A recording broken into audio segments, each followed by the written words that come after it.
What if a real emergency hit you tomorrow? Not a minor inconvenience, but a genuine, unexpected crisis that demands cash right now. If you needed $1,000 by morning, could you find it without borrowing or using a credit card? Think about that for a moment. For millions of people, the honest answer is no. This simple question isn't meant to cause fear, it's a wake-up call. In 2026, life moves faster and costs more than ever before.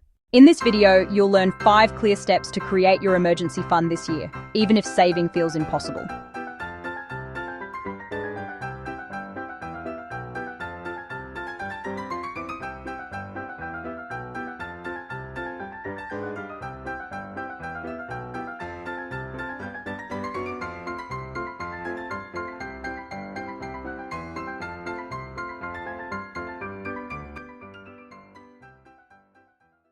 An unexpected car repair, a sudden trip to the doctor, a leaking roof.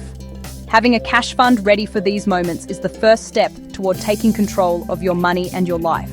It's about trading anxiety for peace.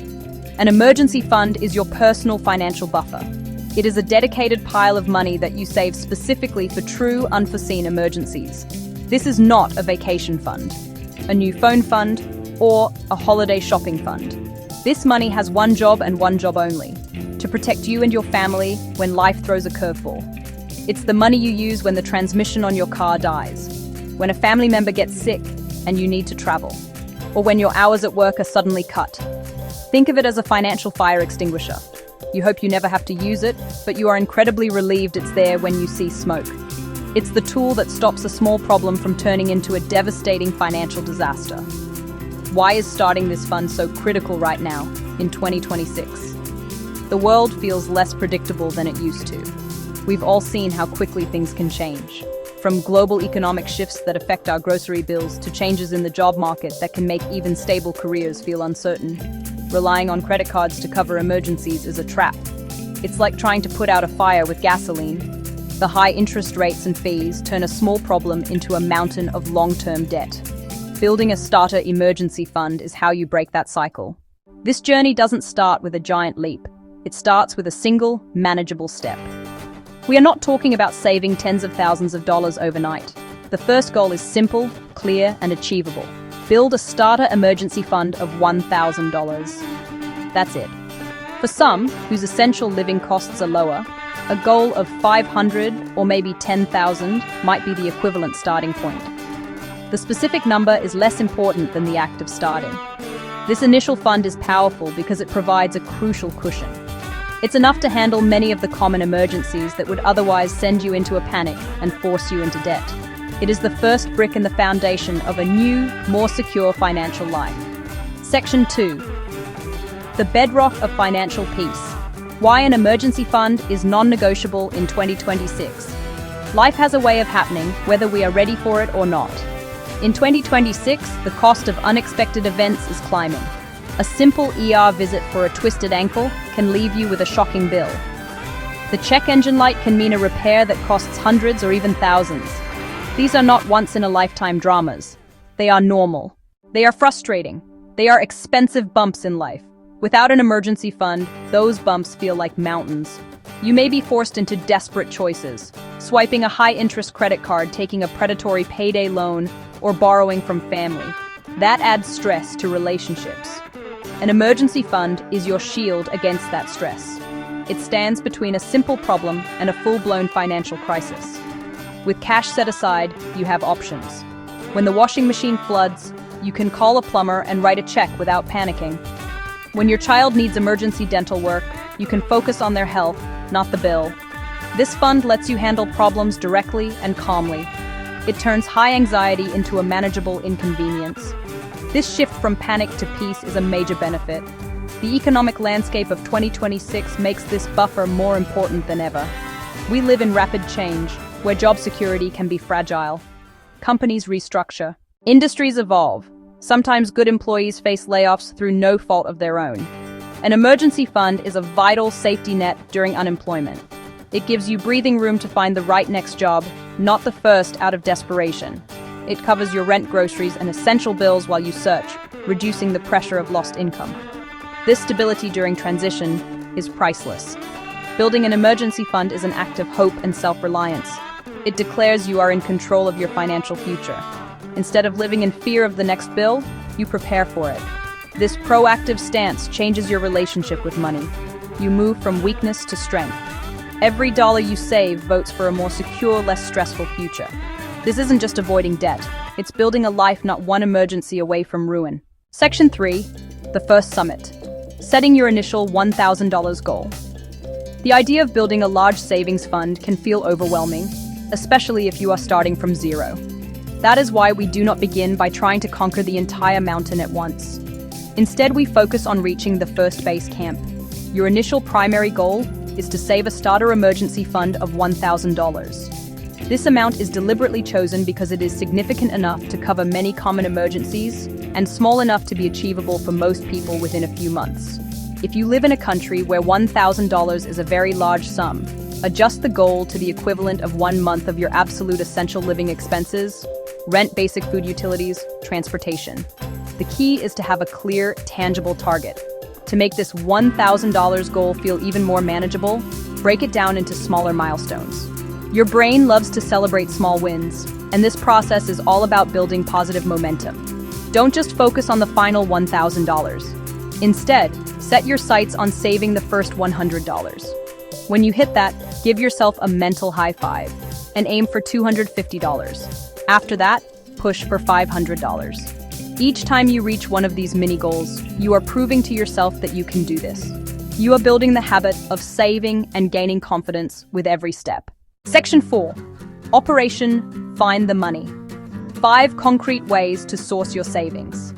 Okay, so you have your goal of $1,000. Now, where does the money actually come from when your budget feels tight? There are practical, actionable ways to find money. It starts with being intentional. First, automate your savings. Set up an automatic transfer to your emergency fund.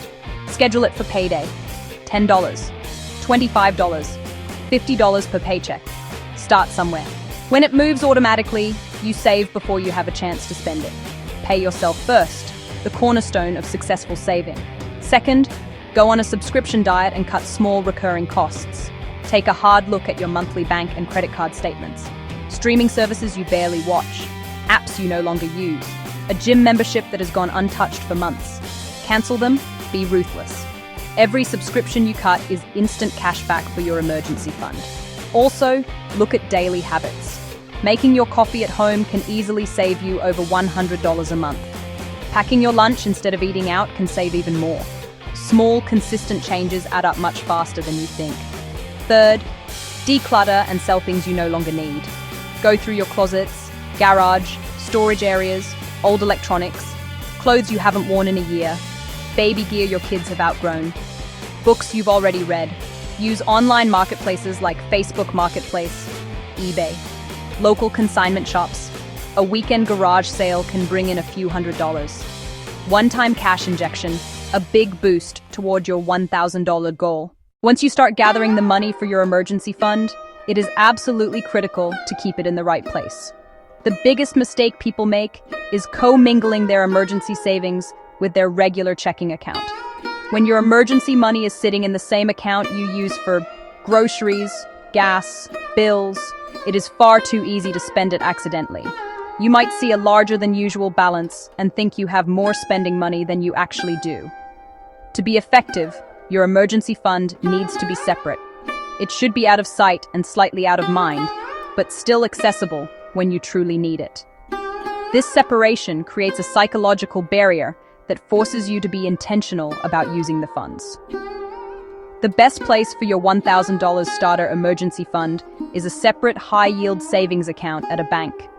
Many online banks, in particular, offer accounts with no monthly fees and a higher interest rate than traditional brick-and-mortar banks.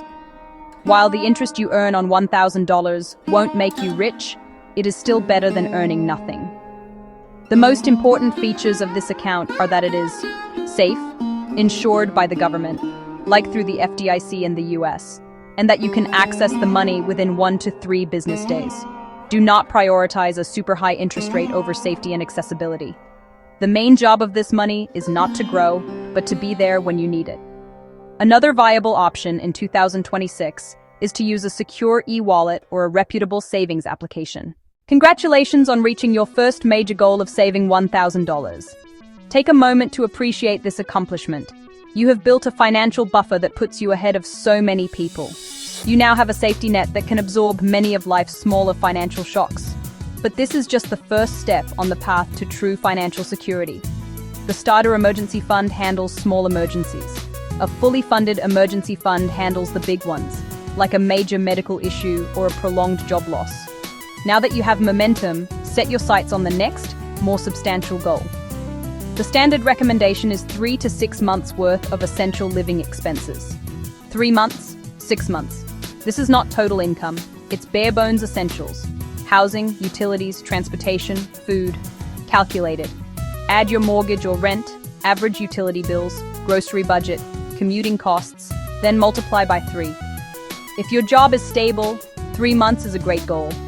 If your income is irregular, for example, self-employed, a freelancer, work on commission, or in an unstable industry, aim for 6 months. The larger cushion protects you from income unpredictability. It gives a longer runway to find clients or a new job without a financial tailspin. Building an emergency fund is less about financial wizardry and more about psychology and habit. The process of saving can feel slow and unexciting, especially in a world that glorifies instant gratification. This is why cultivating the right mindset is just as important as finding the money.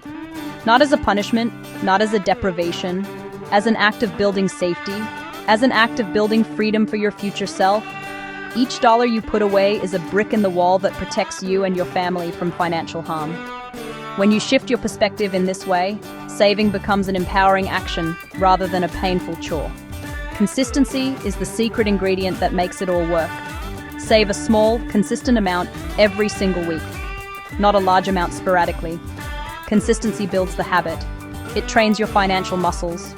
Some weeks you'll feel motivated and save extra. Other weeks it'll be a struggle to save anything. The goal is to stick with the plan, regardless of how you feel. You have worked hard to build your emergency fund, and now you need to protect it. This money has a very specific and important job, and it requires a clear set of rules. The first and most important rule is this: the fund is for true emergencies only. This means it is for unexpected, essential, urgent expenses. A job loss is an emergency. A sudden medical bill is an emergency. A car transmission that dies is an emergency. A surprise sale on plane tickets to a sunny destination is not an emergency. A desire for a new television is not an emergency. You must be disciplined and honest with yourself about the difference between a real need and a simple want. The second rule is that when you use the money, you must immediately make a plan to rebuild the fund. Life happens, and at some point, you will likely need to tap into your emergency savings. That is what it is there for. There is no shame in using it. However, once the crisis has passed, your number one financial priority becomes refilling that fund back to its previous level. You should pause any other extra savings goals or large purchases and redirect that money to replenishing your safety net. To help you stick to these rules, it is a great idea to tell your family or a trusted friend about your plan.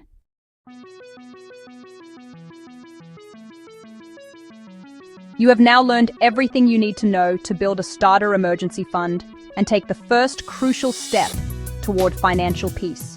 We have discussed why it is so important in 2026, how to set a clear goal, where to find the money, and how to protect it. The knowledge is yours, but knowledge without action is useless. The most important moment in this entire journey is right now. The moment you decide to stop thinking about it and start doing it. It lies in your decision to begin. Let's make this incredibly simple. Do not get overwhelmed by the big picture. Just focus on taking one small, concrete action today. Right now. 1. Set your initial goal. Write down $1,000